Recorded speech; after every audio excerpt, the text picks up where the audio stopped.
말씀은 우리 블레셋 이스라엘 사이에 일어난 네 번의 전쟁과 관련된 말씀입니다. 우리 지난주에도 말씀드렸다시피 사무엘하 21장부터는 우리 시간적인 순서대로 기록된 것이 아니다라고 말씀을 드렸습니다. 사건을 통해서 이 사건이 어떤 의미가 있는지를 의도를 파악하는 것이 중요하다라고 말씀을 드렸죠. 그래서 시간적인 흐름과는 별개로 접근을 해야 됩니다. 오늘 본문에 나온 이 네 번의 전쟁도 마찬가지입니다. 다 네 번의 전쟁이 한 번에 일어난 것도 아니고 또 시간적인 순서대로 일어난 것도 아니고 어떤 것은 다윗의 초기에 어떤 것은 중기에 이렇게 다 따로따로 일어난 사건이었지만 이 사무엘사를 기록한 이 편집자는 이것을 한목에 모아서 사무엘하 뒤후반부에 기록을 해놓았다라고 생각을 하시면 됩니다. 오늘 본문 속에서 알 수 있는 사실은 무엇이냐면은 블레셋과의 네 번의 전쟁은 이스라엘이 도저히 이길 수 없는 전쟁이었다는 것이죠. 블레셋 사람들이 다 어떤 사람들이었습니까? 거인족 속이다라고 말을 하고 있죠. 거인족. 일단 체격에서 우리 체형 차이가 굉장히 많이 나는 그런 싸움이었기 때문에 이길 수가 없는 그런 싸움이었습니다. 그럼에도 불구하고 이 네 번의 전쟁에서 모두 승리했다라고 나와 있습니다. 패배할 것 같은 전쟁에서 이스라엘이 어떻게 승리할 수 있었느냐, 이것을 이 사무엘서 저자는 우리에게 말하고 싶은 것이겠죠. 우리도 세상을 살아가면서 평화롭게 살고 싶지만 또 다른 한편으로는 또 싸울 때도 있고 다툴 때도 있고 또 힘든 그런 여러 가지 갈등의 상황들을 많이 경험할 때가 있습니다. 제가 여기서 싸운다라고 하는 것은 치고받고 싸우는 것이 아니라 어떤 가치의 싸움들, 또 내가 선택해야 되는 문제들, 또 이런 것들이 또 우리가 또 싸움이라고 비유로 말을 할 수가 있겠죠. 이런 것들에서 우리가 어떻게 승리할 수 있을까를 우리가 찾아가 보면은 오늘의 본문의 말씀이 주시고자 하는 메시지를 우리가 발견할 수 있을 것입니다. 오늘 하나님을 기쁘시게 하는 그런 싸움이 어떤 싸움인지 오늘 본문을 통해서 한번 살펴보도록 하겠습니다. 15절에서 17절까지 첫 번째 전쟁에 관한 이야기를 한번 보죠. 블레셋 사람이 다시 이스라엘을 치거늘 다윗이 그의 부하들과 함께 내려가서 블레셋 사람과 싸우더니 다윗이 피곤하매 거인족의 아들 중에 무게가 300세겔 되는 노창을 들고 세 칼을 찬 이스비 브노비 다윗을 죽이려 하므로 스루야의 아들 아비새가 다윗을 도와 그 블레셋 사람을 쳐 죽이니 그때에 다윗의 추종자들이 그에게 맹세하여 이르되 왕은 다시 우리와 함께 전장에 나가지 마옵소서, 이스라엘의 등불이 꺼지지 말게 하옵소서 하니라 라고 말합니다.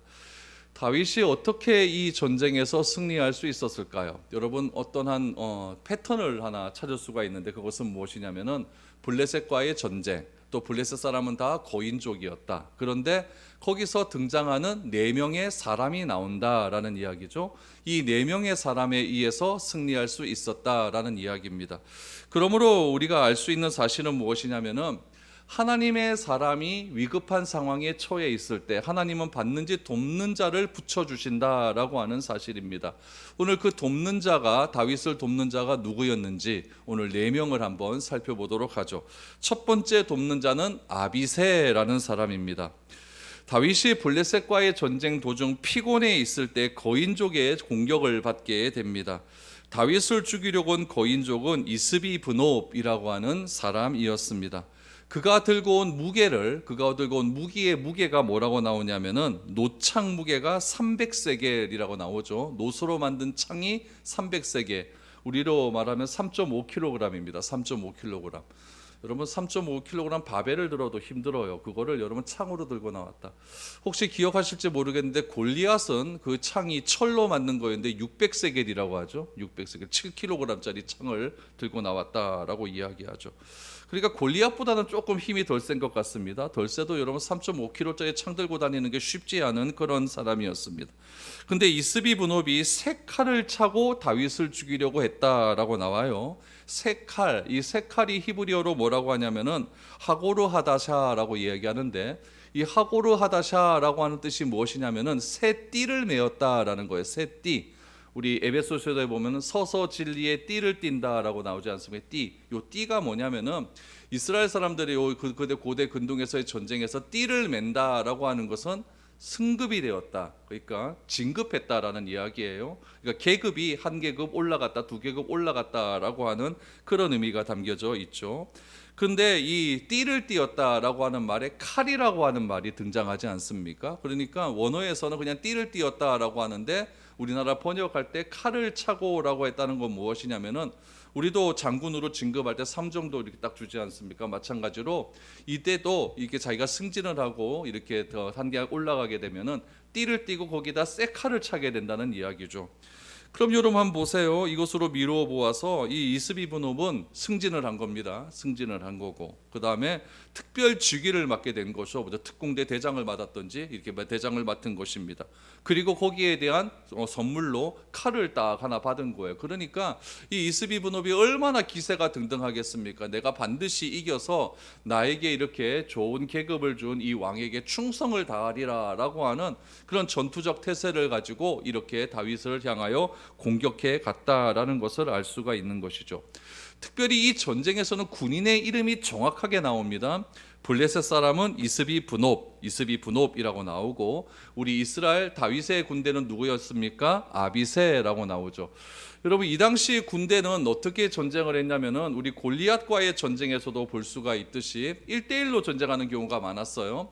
블레셋의 대표, 이스라엘의 대표 하나씩 나와서 싸우는 겁니다. 싸워가지고 이긴 사람이 한 나라가 승리하는 거다. 이렇게 보통 승리 전쟁이 되죠. 이렇게 안 하면 그냥 육탄전입니다. 다 밀고 들어와서 싸우든지 아니면은 대표자 한 명씩 나와서 싸우는 겁니다. 근데 오늘 본문에 보면 이 두 팀의 대표자들이 나왔는데 대표자의 신상 명세서가 정확하게 나온 것으로 보아서 이것은 1대1의 싸움이었다라는 것을 알 수가 있는 것이죠. 그래서 이 1대1의 싸움에서 누가 이기게 됩니까? 아비새가 이겼다라고 나와요. 어떻게 이겼는지는 잘 모르겠습니다. 성경에 안 나오니까요. 잘 모르겠지만은 아무튼 아비새가 이겼다라고 나옵니다. 이 아비새가 첫 번째 전쟁에서 승리한 이후에 다윗의 추종자들이 다윗에게 이야기를 합니다. 무엇이라고 이야기하냐면 다시는 전쟁터에 오지 마십시오라고 이야기를 해요. 왜 그랬을까요? 다윗이 전쟁터에 나오는 도중에 피곤했다라고 나와요. 여러분, 왜 피곤할까요? 일단 나이가 많이 들었다는 이야기죠. 그렇죠? 다윗은 전쟁에 굉장히 능한 사람이었거든요.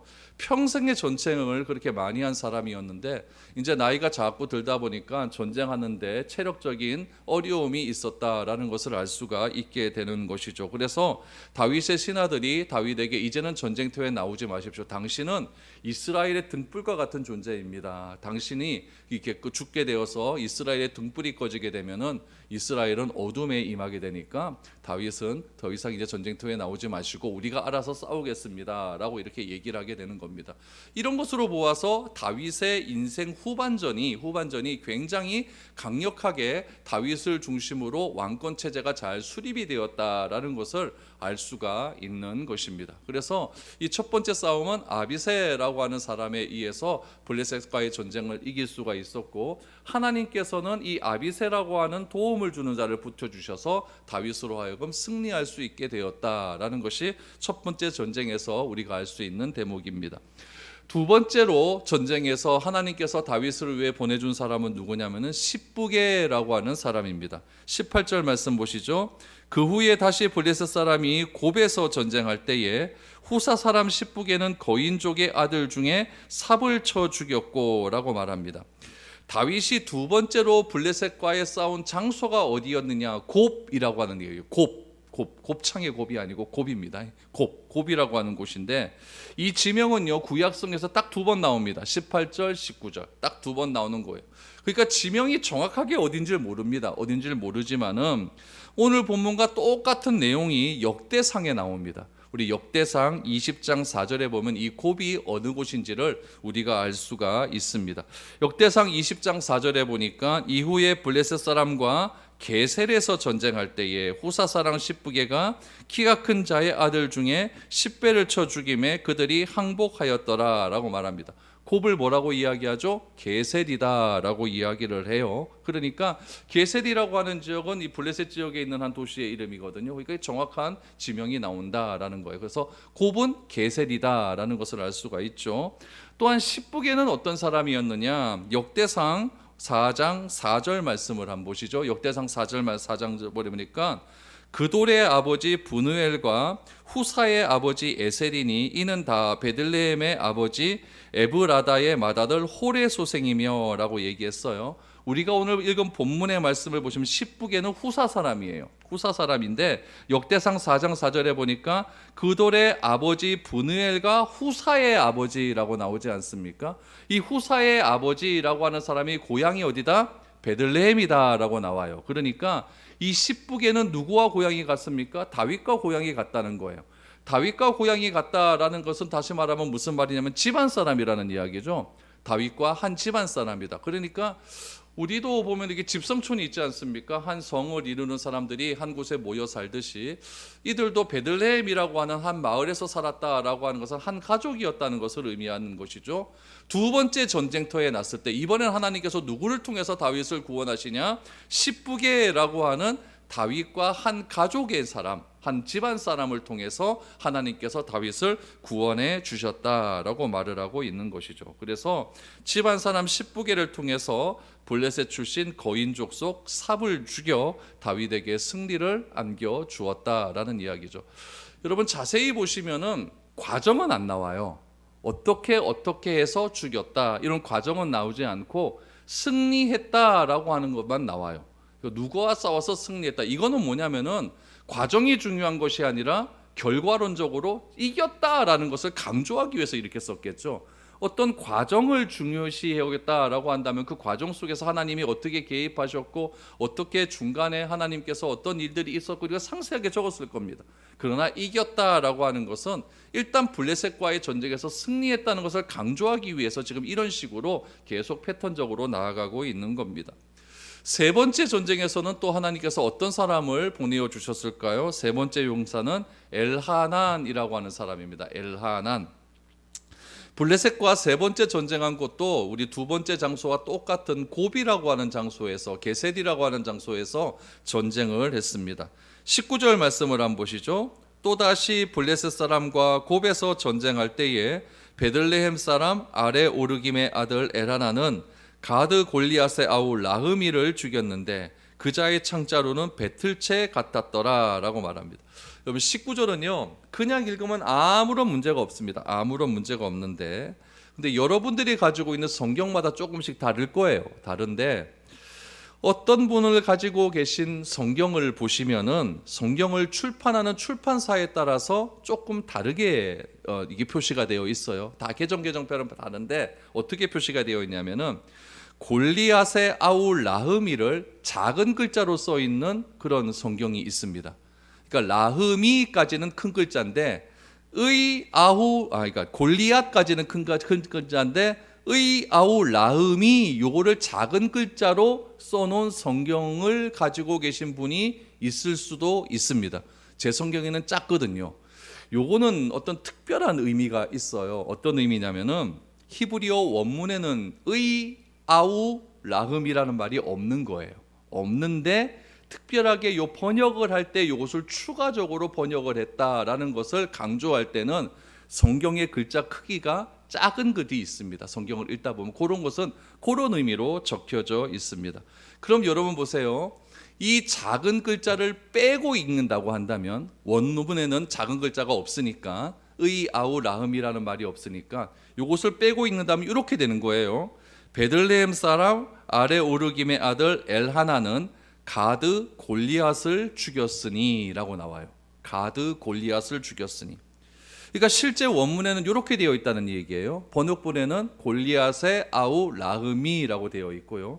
그럼 이건 무엇이 조금 이렇게 또 조금 우리가 좀 문제가 되냐면은 골리앗은 누가 죽였습니까?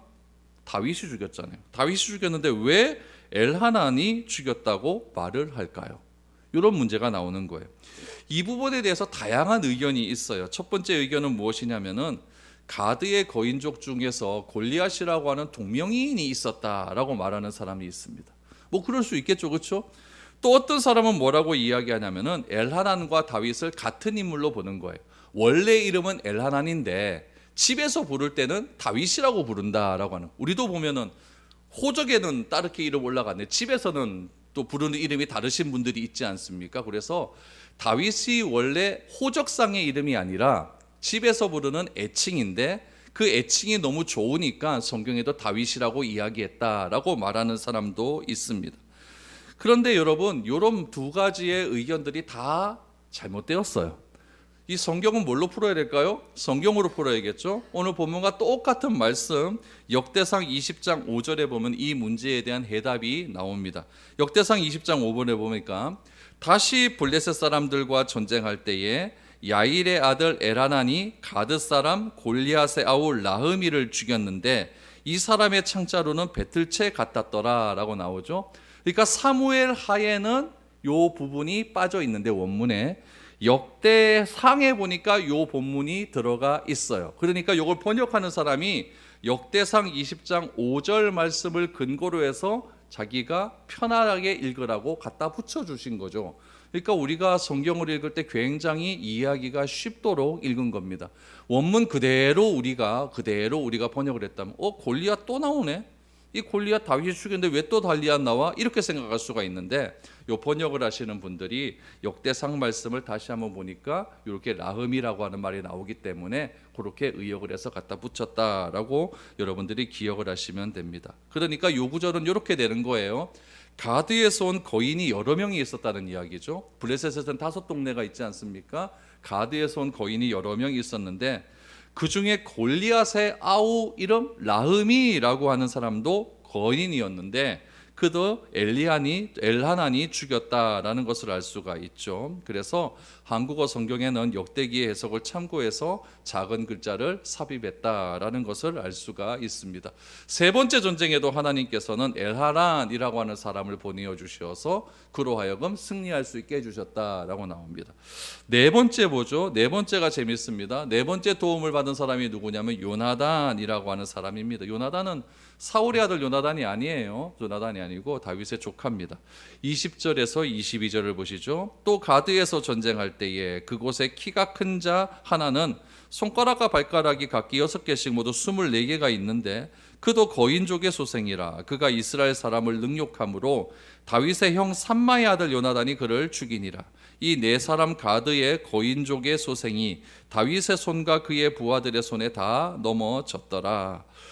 블레셋과 네 번째 전쟁한 장소는 어디냐? 가드라고 하는 지역이에요.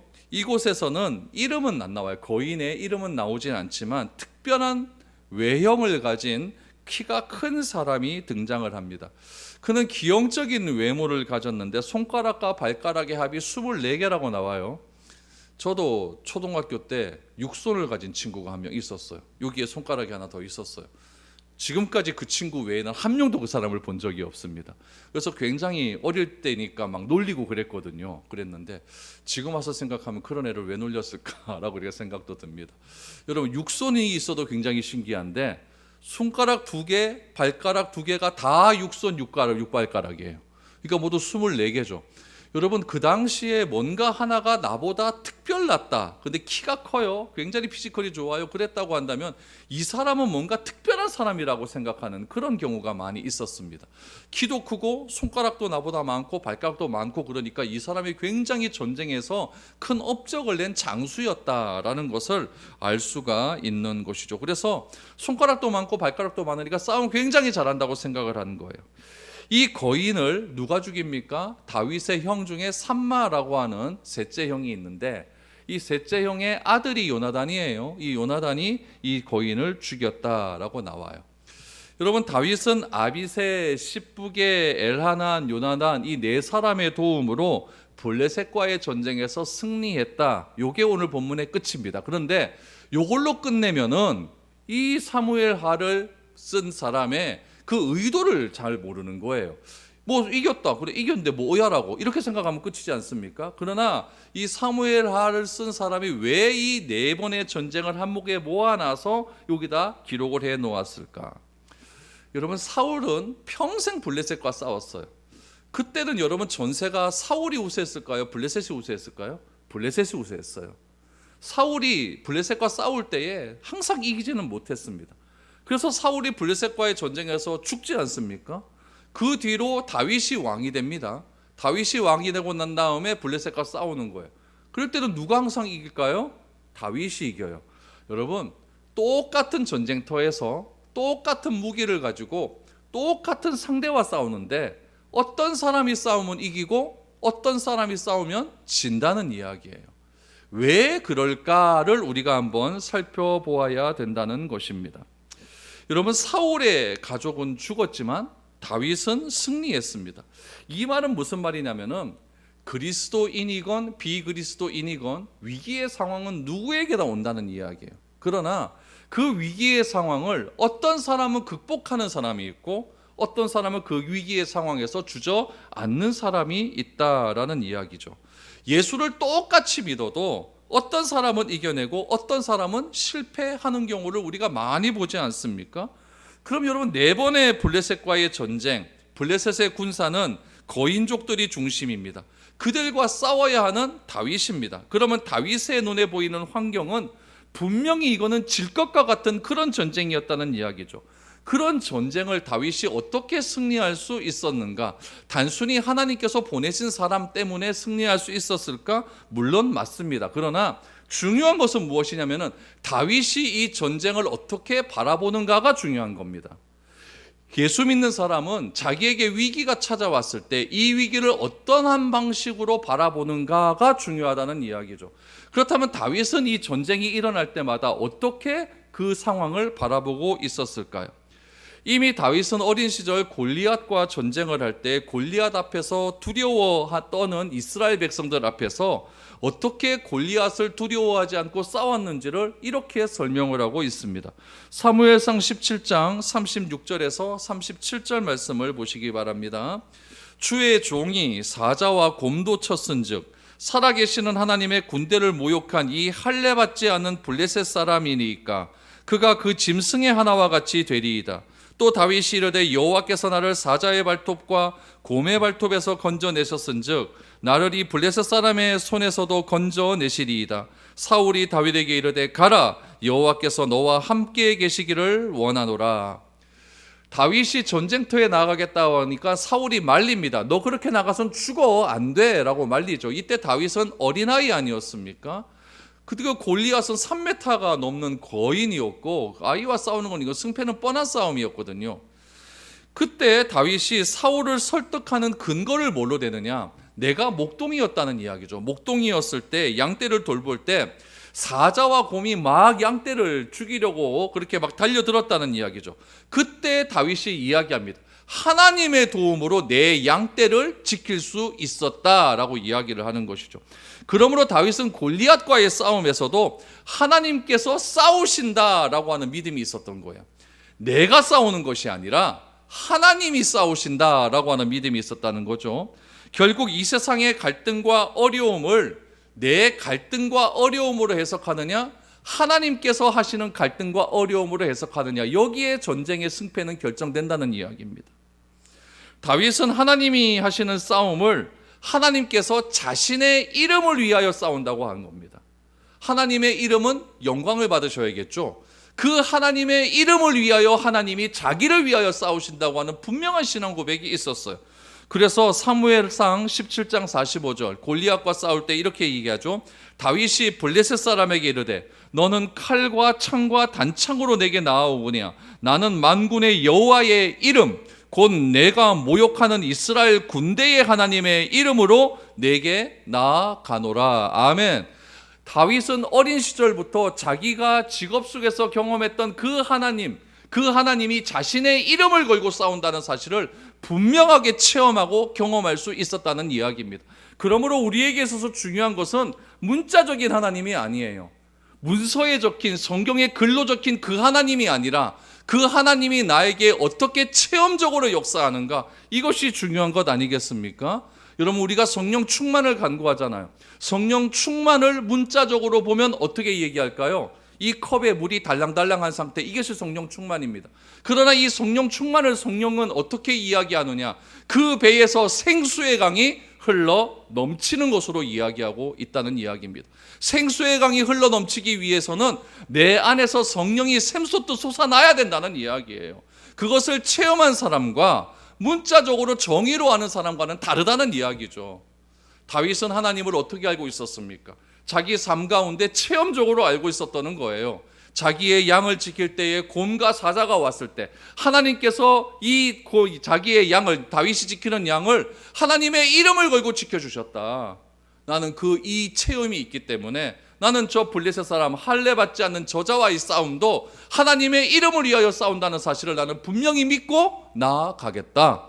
이렇게 고백하고 나아간 것입니다. 그러므로 우리가 세상의 갈등에서 이기기 위해서는 무엇이냐? 내가 싸우는 것이 아니라 누가 싸운다? 하나님이 싸우신다라고 하는 분명한 확신이 있어야 된다는 이야기죠. 여러분, 이런 이야기는 성경에 정말 많이 나옵니다. 여호사밧과 암몬 연합군 간의 전쟁은요, 이스라엘 역사상에 있어서 굉장히 큰 전쟁입니다. 우리나라로 보면 이순신 장군이 했던 전쟁 3번 나오잖아요. 해전 나오지 않습니까? 이 여호사밧과 암몬 연합군 간의 전쟁은요, 역사상 굉장히 위대한 싸움이었어요. 여러분, 암몬 연합군이요, 여호사밧 왕을 쳐들어옵니다. 구름대 같이, 여러분 바다의 모래와 같이 군대를 이끌고 와버렸어요. 여호사밧이 벌벌 떱니다. 벌벌 떨어요. 그때 벌벌 떨 때 레위 사람 야하시엘에게 하나님의 말씀이 임합니다. 그러면서 야하시엘에게 하나님의 말씀이 임하면서 여호사밧에게 뭐라고 증거하느냐? 역대하 20장 15절 말씀을 보시기 바랍니다. 야하시엘이 이르되 온 유다와 예루살렘 주민과 여호사밧 왕이여 들을지어다. 여호와께서 이같이 너희에게 말씀하시기를 너희는 이 큰 무리로 말미암아 두려워하거나 놀라지 말라. 이 전쟁은 너희에게 속한 것이 아니요 하나님께 속한 것이니라. 아멘. 이 싸움은 내가 하는 거다는 거, 하나님이 하시겠다는 이야기입니다. 비록 눈앞에 보이는 거는 나와 적군이 하는 거겠지만은 이 전쟁의 성격은 하나님께 속한 것이다 라고 분명하게 말을 합니다. 그러자 여호사밧 왕이요, 완전히 바뀌어버립니다. 암몬 연합군을 보고서 덜덜 떨던 사람이요, 전쟁에 앞서고 이스라엘 모든 백성 앞에서 금식을 선포해요. 진짜 웃기지 않습니까? 밥도 많이 먹고 힘내가지고 고기 사주고 이래서 힘내서 싸워야 할 상황에서 밥 먹지 말라는 거예요. 금식을 선포합니다. 그때 예위 사람 야하시엘이 하나님의 말씀을 듣고 그 말씀을 여호사밧에게 전한 거예요. 그것은 눈에 보이는 무리로 인하여서 놀라거나 두려워하지 말아라. 이 전쟁은 하나님께 속했다. 전쟁의 성격이 바뀌어지는 거예요. 그러면서 금식을 선포한 이후에 여호사밧 왕이 한 이야기는 무엇이냐? 성가대 조직합니다. 성가대 조직해요. 성가대 조직해서 전쟁터에 갈 때 제일 앞에다가 성가대를 놔두고 그 뒤에 군대를 놔둡니다. 이건 말도 안 되는 겁니다. 성가대 노래나 할 줄 알지 싸움을 할 줄 알겠어요. 성가대 가운 입고 성가대 조직해서 나아가는 거예요. 그러면서 성가대가 노래를 부릅니다. 성경에 보니까 그 노래가 가사가 이래요. 음은 잘 모르겠지만 여호와께 감사하자. 여호와의 사랑은 영원하다. 진짜 웃기지 않습니까? 전쟁의 상황에서 여호와께 감사하자. 여호와의 사랑은 영원하다. 그 찬양을 부르면서 착 진군에 가니까 군대가 뒤에서 따라오기 시작을 합니다. 이 전쟁의 결과가 어떻게 되었을까요? 이스라엘 군대는 산 위로 올라갔어요. 산 위로 올라가자 이 모압 평지에요, 이 모압 연합군들이 별대같이 있었습니다. 근데 하나님께서 복병을 숨겨놓았다라고 성경은 이야기해요. 복병을 숨겨놓아서 암몬 연합군을, 모압 연합군을 공격하게 하셨어요. 저들끼리 싸우기 시작을 합니다. 저들끼리 막 싸우다 이스라엘은 높은 곳에 있으니까 이 모압 암몬 연합군들이 싸우는 것을 가만히 이렇게 보고 있으니까 희한한 거예요. 저들끼리 막 싸우고 있는 거죠. 나흘 뒤에 여호사밧 왕과 그의 군대가 브라가 골짜기에 모여서 하나님을 찬양하기 시작을 합니다. 성가대가 찬양하니까 얼마나 멋진 찬양이 나왔겠어요. 그러자 여러분 결과가 무엇이냐? 이 유다 국가 주변에 있던 이방 민족들이 이스라엘을 공격해온 모압 암몬 연합군을 물리친 하나님으로 인하여서 이스라엘을 두려워하기 시작했다. 이렇게. 여러분 이 전쟁의 성격을 여호사밧 왕이 했었으면은 여러분 이런 결과는 나오지 않았을 거예요. 그러나 이 눈에 보이는 전쟁을 하나님이 하시는 전쟁이다라고 성격을 바꾸었더니 손 하나 까딱 안 하고 승리할 수 있었고, 더군다나 주변의 나라들이 이스라엘을 두려워하기 시작을 했다. 누구로 인하여? 여호와 하나님으로 인하여 두려워했다라는 이야기죠. 여러분 내 삶에서 일어나는 여러 가지 상황과 어려움은 반드시 존재합니다. 그러나 그 어려움을 내 시각에서 바라보면서 두려워하고 떨고 있느냐, 아니면 그 어려움을 하나님의 시각으로 바라보고 하나님께서 해결하시는 상황으로 바꾸느냐는 내 결단에 달려져 있는 겁니다. 다윗은 4번의 블레셋과의 전쟁에서 거인과 싸워서 도무지 이길 수 없는 그런 상황이었지만 전쟁의 성격이 하나님께 속한 것으로 믿고 행동했더니 하나님께서 다윗을 돕는 자를 보내어 주시어서 승리하게 하셨습니다. 또 하나 재미있는 사실은 무엇이냐면은 우리는 기도할 때 이렇게 기도할 겁니다. 하나님, 기왕 돕는 자 보내주실 것 같으면 한 100명, 1000명 보내주십시오. 근데 성경에 나타난 돕는 자는 딱 4번 전쟁에서 4명입니다. 한 전쟁에 1명. 그러니까 여러분, 우리는 굉장히 기복적인 거예요. 뭔가 많아져야 우리가 이길 것 같고 뭔가 많아져야 하나님이 영광을 받을 것 같습니다. 그러나 하나님은 딱 필요한 만큼 1명, 여러분 많이 보내줘서 싸워서 이겼다고 한다면 그 사람이 이겼다 생각하겠지 여러분 하나님이 이겼다고 생각하겠습니까? 그러나 딱 1명이 거인과 싸워서 이김을 통해서 다윗이 다스리는 이스라엘이 승리했다라고 하는 것은 이것은 내가 싸워 이긴 전쟁이 아니라 하나님이 싸워 이긴 전쟁이다라는 것을 분명하게 하고 있다는 이야기죠. 여러분, 하나님은 그 상황에 맞는 사람을 우리에게 보내어 주셔서 이기게 하십니다. 내 앞에 서 있는 도무지 이기지 못할 거인이 진짜 거인이 아니라 하나님을 믿고 환경을 이겨내는 믿음의 사람이 진짜 거인입니다. 저는 여러분들이 믿음의 거인이 다 될 수 있기를 바랍니다. 그래서 이 세상에서 일어나는 여러 가지 어려움을 극복해낼 수 있는 다 거인이 되어서 여러분들이 가는 모든 발자국들이 거인의 발자국이 되어서 여러분들을 따라오는 많은 사람들이 참 이 집사님, 참 이분은 정말 믿음의 길을 걸어갔구나라는 것을 많은 사람들에게 드러내어서 수많은 사람들이 내가 믿는 하나님으로 인하여 찬양하며 경배할 수 있는 그런 놀라운 일들이 일어날 수 있도록 우리의 믿음을 더욱더 굳건하게 하는 저와 여러분들이 될 수 있기를 축복드립니다. 모두 다 믿음의 거인이 되시기를 바랍니다. 우리 찬양하고